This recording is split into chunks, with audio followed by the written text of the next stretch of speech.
I want to talk about going outside, like putting yourself outside more often, at least. Being an ambiverted person, I don't enjoy going outside, but when I do go out, like sometimes I have the need to go out. Does that make sense?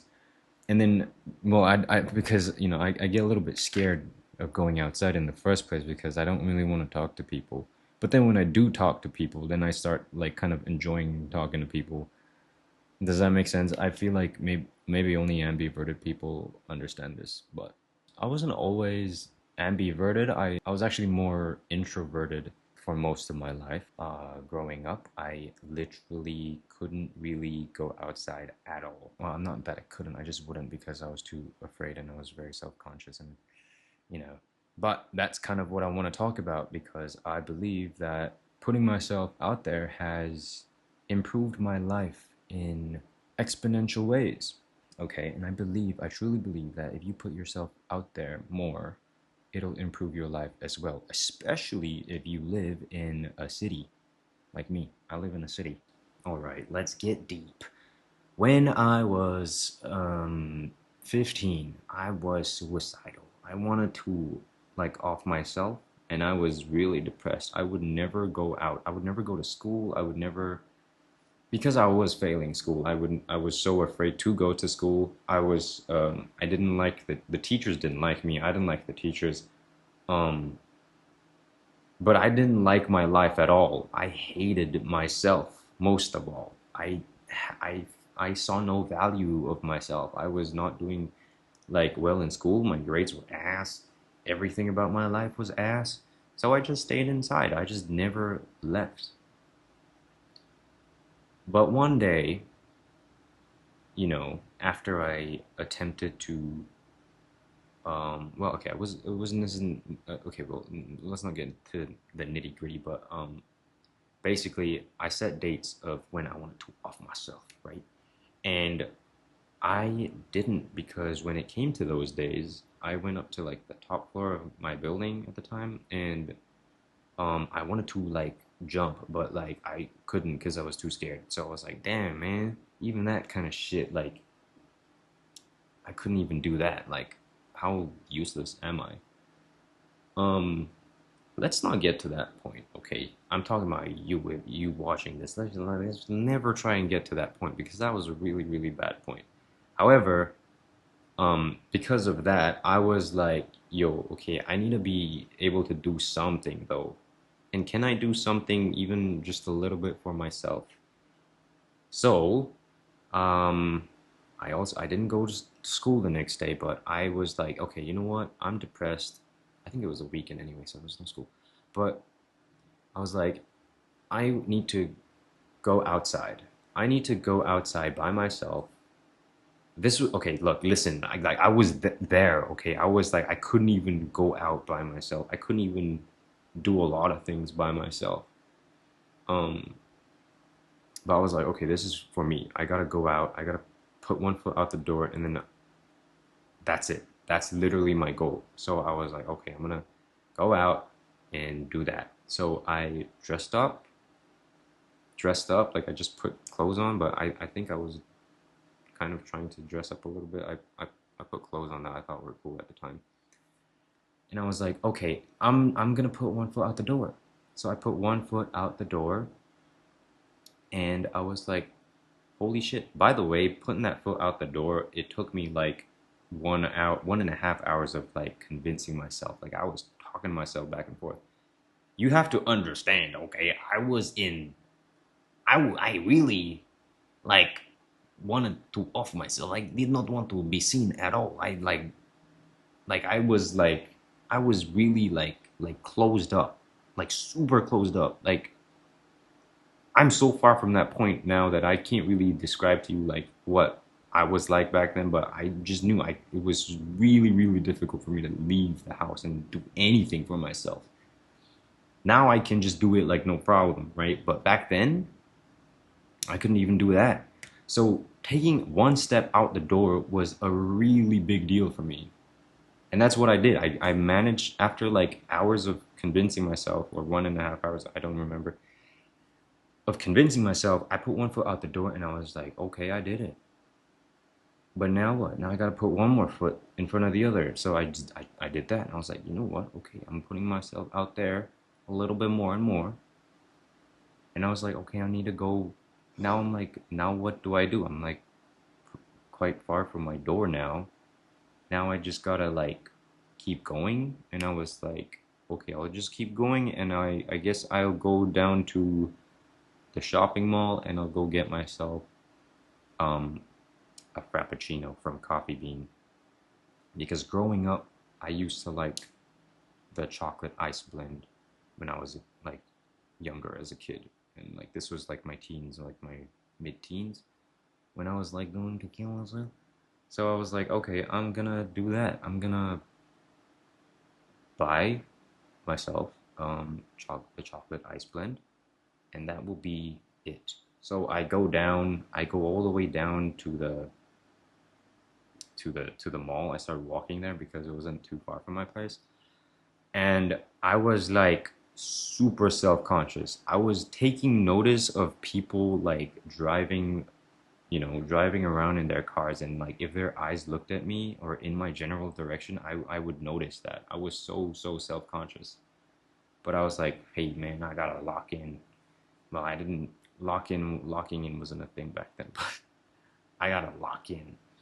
And I locked in, and I just like, okay, I'm going there. I'm going straight there. And then I went there, I bought the drink, and I was like talking to the bartender, the cashier, and then they were like, okay, what do you want? And I was like, I want a ice blend chocolate. And then he was like, okay, um, 5.90 or some shit. I don't know what the price was. And then I was like, oh, okay. So I pull out my wallet and I start pulling out cash, and I was like fucking fumbling the coins and the notes and shit. It was really bad and an embarrassing scene. And there was somebody behind me. I remember there was somebody behind me because I was super anxious. I was so like anxiety induced, right? That I was like, oh man, I'm wasting this motherfucker's time. I couldn't put I couldn't pull the goddamn money out. So I was like, okay. I eventually did that, and I just waited, and I was waiting for like 5 minutes for my drink, right? Or something like that. 5, 6 minutes. And that was like the longest 5, 6 minutes of my life that I had to wait, because I was super self-conscious, and I was taking notice of everybody in that store, just like kind of looking at me or in my general direction. Um yeah, not that anybody cared, but like I cared like a lot. I was taking like real notice of these things. So after the cashier called for my name, and I was like, oh shit, that's me. And then I grabbed the drink, and I started walking back to my place, to my safe spot, right? And I just like inhaled the drink. I was so anxious. I just like fucking, it was gone. Like the drink in 3 minutes, it was basically gone. And then I just had an empty cup, and then I threw it away and walked all the way back. Um, but because I did that, when I closed the door, when I got back to my house, and I closed the door, I was like, holy shit, I did that. I really just fucking did that for myself. And my life didn't drastically improve after that. I'm not saying it drastically improved after that, because I mean I was suicidal, but I knew I could do a thing now. I knew I could do a thing, even a thing like that small, like just going out and buying something. This was a thing that people do normally, right? People go out, they just do things, but for me at the time, that was huge for me, because I was, mind you, I wanted to die. So when I did that, um, yeah, I felt pretty good about myself for the first time in I don't know how long, but because of that, that just snowballed my life into thinking that there were so many things I could do, because I couldn't kill myself. I was too scared to do that, you know?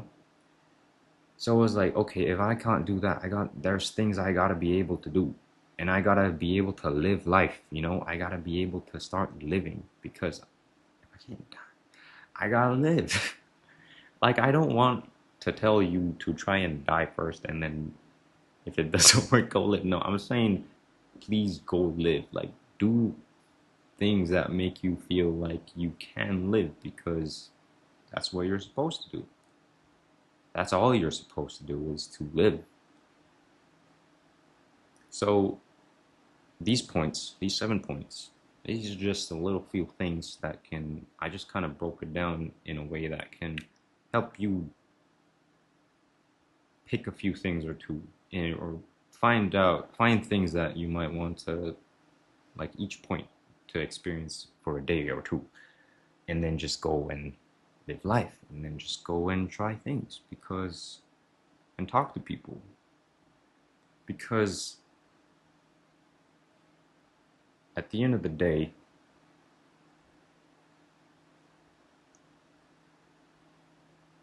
your life is a real precious thing, okay? And at the end of the day, if less suicides happen in this world, I genuinely believe that those minds, your mind, your heart, can help the world become a kinder and much better place. So the less suicides there are, the more beautiful things will happen to this world. I genuinely believe that, because life is not just a small chapter. It is multiple chapters that create like an entire fat book. And if you stop at a small chapter in your life and you just don't see the end of the story, you may never know what will happen with this life of yours, that you can actually benefit and help the world. And you may not see it now. I know damn well back then I never saw any value in myself, but I know now that as long as you have a heart,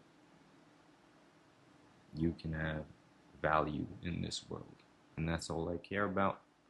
And I just hope that maybe this video, maybe it'll help you.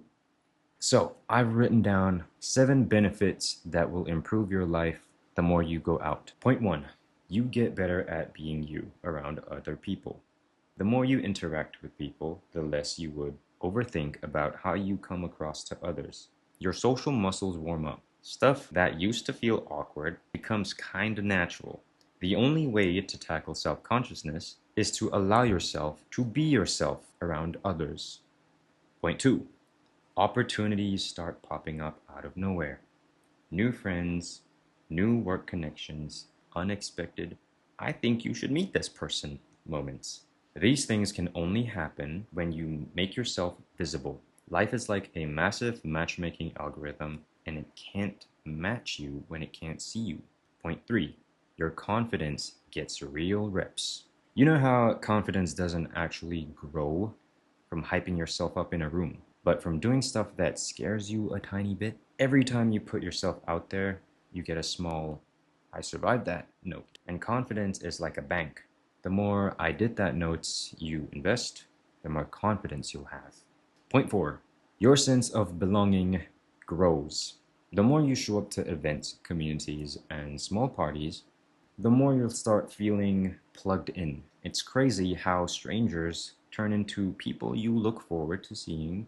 Point 5, you'll learn what you actually like. Trying new things, talking to new people, you start discovering what energizes you versus what drains you, and that is priceless self-knowledge. Point 6, you soften the walls around you. A lot of us built little bunkers around ourselves without realizing it. Going out there is how you poke a few windows to let fresh air in. Point 7, you become luckier. Not in a mystical way, just mathematically. The more frequently you put yourself out there in the world, the more chances you get for good things to intersect with your life. Like my friend likes to say, when you put yourself in a football pitch, you're likely to get hit by a football. But if you bench yourself, if you put yourself in the bench in the football pit, you're not gonna get hit, or it would be less likely for you to get hit. I think it's actually get to kick the ball. But if you're not even there, if you're not even at the event, if you're at home and you're not even out there, you'll never be kicking balls. My friend never said that. I just made that shit up on the spot. I feel, but you get it. It makes sense, kind of, right? So I also feel like even if you did all of these things, you should be going into it mindfully. Like, do it because you want to improve your life and like have self growth, and be aware that you are growing as a person by going out and putting yourself out there rather than not going out at all, staying within your comfort zones, and just hoping things will change by not stepping out. And this also comes to another point with cliques. If you are often within a clique, like a group of people that you just is just like really exclusive and like you don't really exist outside of the clique, then I also feel like that can halt your growth. That can also I'm not saying that it doesn't necessarily it's not necessarily like a detriment to your life if the clique is like a good enriching clique, but I think the point of life is to interact with people and meet new people and just like always be around your community. So yeah, and that's all I want to talk about. um If you have any other thoughts and other points that can add to what benefits you can get from just leaving your house and going outside, leave it in the comments below. Maybe subscribe. Maybe, yeah. Okay. Um, yeah. I hope to upload more soon, but that's what I'm gonna be at right now. I'm just gonna leave it here. Okay. Bye bye. I don't know how to end videos. I don't know how to be a YouTuber. I'm just gonna try.